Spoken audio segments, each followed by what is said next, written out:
C'est comme sur les marchés financiers, vous avez beaucoup de gens qui découvrent la bourse et qui se mettent à acheter tout et n'importe quoi. Or, il s'agit tout d'abord de se former, de connaître, d'étudier, et ça demande du temps. On peut manipuler aussi le marché un peu. Bien sûr, mais comme dans n'importe quel marché, il y a des manipulations, que ce soit dans le marché réel, hein, l'industrie, vous avez souvent des ententes, etc. Et d'ailleurs, la commission de la concurrence dans les pays européens existe pour ça, c'est pour contrer la concurrence. Et surtout les ententes illicites. D'accord. Je vais acheter des tableaux. Mais pour parler d'avenir maintenant, alors j'ai compris en lisant vos livres, en voyant un peu ce que vous faites, que vous êtes quand même très ambitieux. Parce que vous voulez donner, alors je dis ce que j'ai compris, Bien sûr. vous voulez donner une base scientifique au comportement humain sur les marchés. Alors ce que Greenspan a appelé l'exubérance irrationnelle, etc., le Marocain né à Gadir, passé par l'IOT, lui, va nous expliquer ce que c'est. Écoutez, il est vrai que sur les marchés financiers, on a des phénomènes récurrents. Et notamment, bon, vous avez des traders, des analystes financiers, des gérants de portefeuille qui utilisent des outils d'analyse. Le problème de ces outils d'analyse, ils se basent sur la psychologie, mais ils n'ont pas encore de fondement scientifique.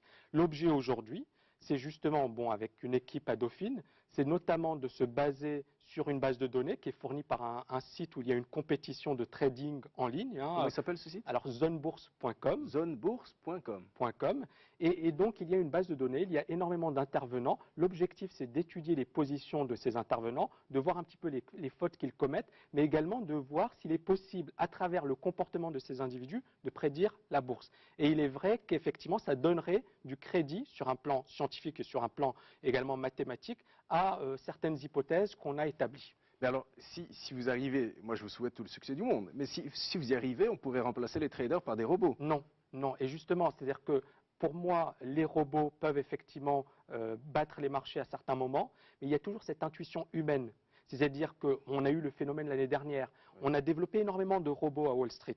La plupart des traders ont développé... Moi je fais une boutade et vous me dites que c'est vrai en plus. Allez-y, je vous en prie.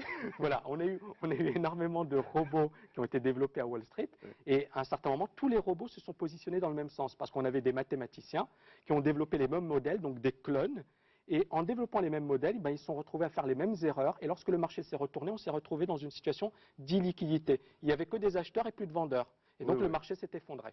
Donc les robots aussi ne sont pas infaillibles. Ils ne sont pas infaillibles et l'humain peut battre les robots. Je vais vous dire une chose quand même. Moi je préfère les robots parce qu'on n'a jamais vu un robot passer un coup de fil à une voyante. Et on se rend compte, je ne vais pas citer de nom évidemment, qu'il y a des traders qui ont fait perdre à leur banque l'équivalent du PIB du Maroc tout entier et qui ont passé 200 coups de fil à Madame Olga, Madame Irma, enfin ce genre de voyante avec un turban et une boule de cristal. C'est pas scandaleux quelque part quand même? Bien sûr que c'est scandaleux, mais il faut savoir qu'effectivement sur les marchés financiers, on n'est pas dans le rationnel.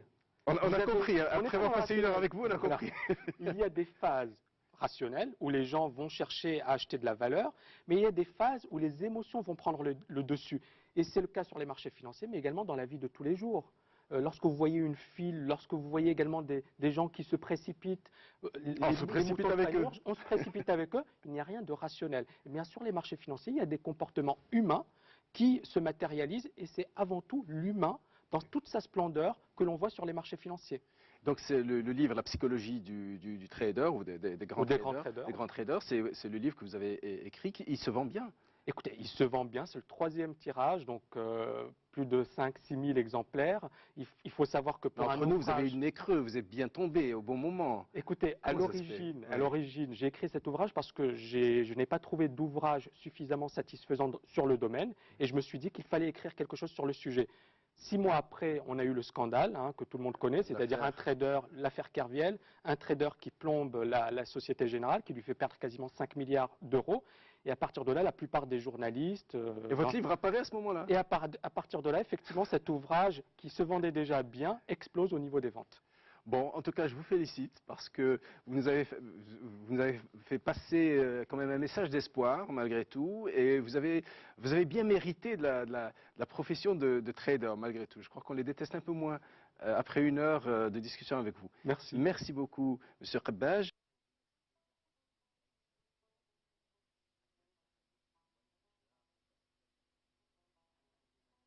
Ce que Greenspan a appelé l'exubérance irrationnelle, etc., le Marocain né à Gadir, passé par l'IOT, lui, va nous expliquer ce que c'est. Écoutez, il est vrai que sur les marchés financiers, on a des phénomènes récurrents. Et notamment, bon, vous avez des traders, des analystes financiers, des gérants de portefeuille qui utilisent des outils d'analyse. Le problème de ces outils d'analyse, ils se basent sur la psychologie, mais ils n'ont pas encore de fondement scientifique. L'objet aujourd'hui, c'est justement, bon, avec une équipe à Dauphine, c'est notamment de se baser sur une base de données qui est fournie par un site où il y a une compétition de trading en ligne. Comment il s'appelle ce site? Alors, zonebourse.com. Zonebourse.com.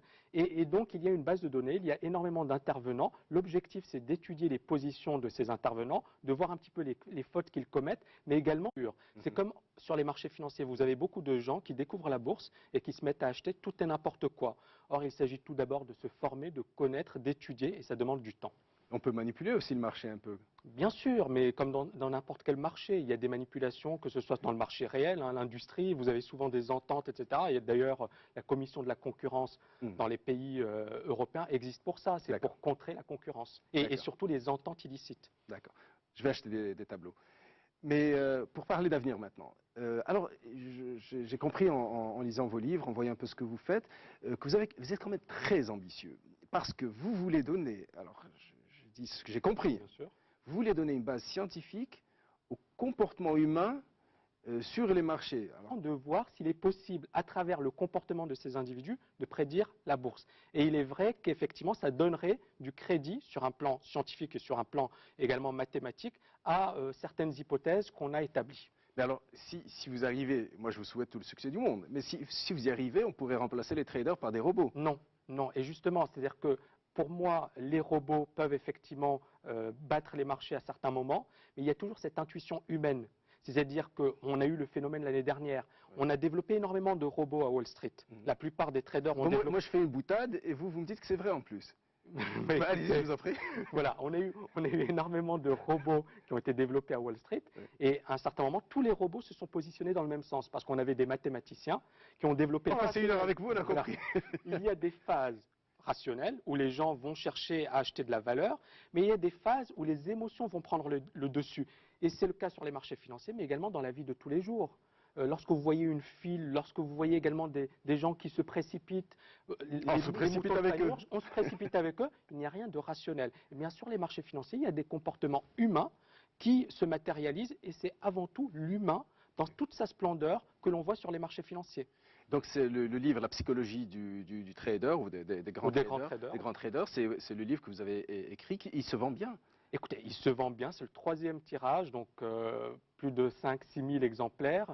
Il faut savoir que pour un ouvrage... vous avez eu le nez creux, vous êtes bien tombé au bon moment. Écoutez, alors les mêmes modèles, donc des clones, et en développant les mêmes modèles, ils se sont retrouvés à faire les mêmes erreurs, et lorsque le marché s'est retourné, on s'est retrouvé dans une situation d'illiquidité. Il n'y avait que des acheteurs et plus de vendeurs. Et donc le marché s'est effondré.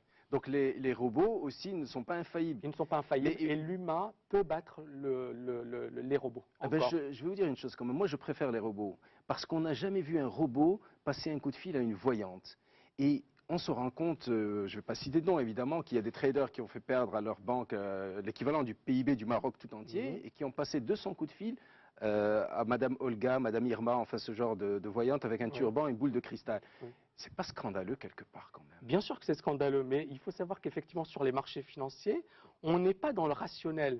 On a compris. Après